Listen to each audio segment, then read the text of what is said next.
A particle moves along a straight line OX at a time t. The distance x of the particle from the O is given by x equals to 40 plus 12t minus t cube.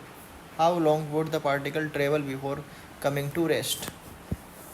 तो particle जब rest पर होगा its velocity will become zero.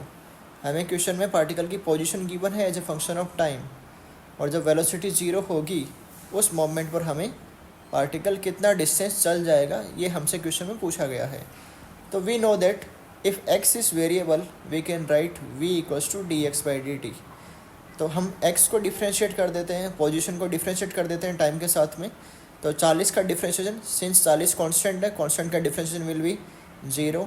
12t, t का differentiation will be 1 और t cube का differentiation will be 3t square.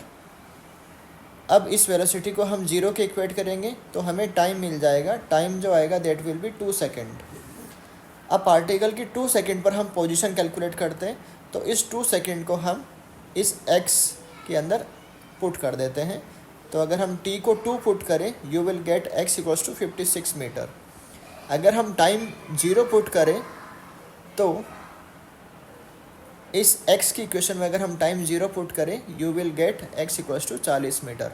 इसका मतलब initial position 40 metre है और 2 सेकेंड पर पोजीशन कितनी आ चुकी है 56 मीटर. पार्टिकल ओरिजिन से स्टार्ट नहीं कर रहा है अपना motion. That is the point to be remember in this question. Particle अपना मोशन 40 मीटर से स्टार्ट कर रहा है और वो 2 सेकेंड पर 56 मीटर की लोकेशन पर पहुंच जाता है. तो आपसे पूछा गया है कि पार्टिकल कितना डिस्टेंस ट्रेवल करता है. तो चेंज इन पोजीशन आपसे पूछा गया है, that is final position minus initial position. Final is 56, initial is 40. If we separate them we will get 16 metre is the distance travel. So option 4 is correct. Thank you.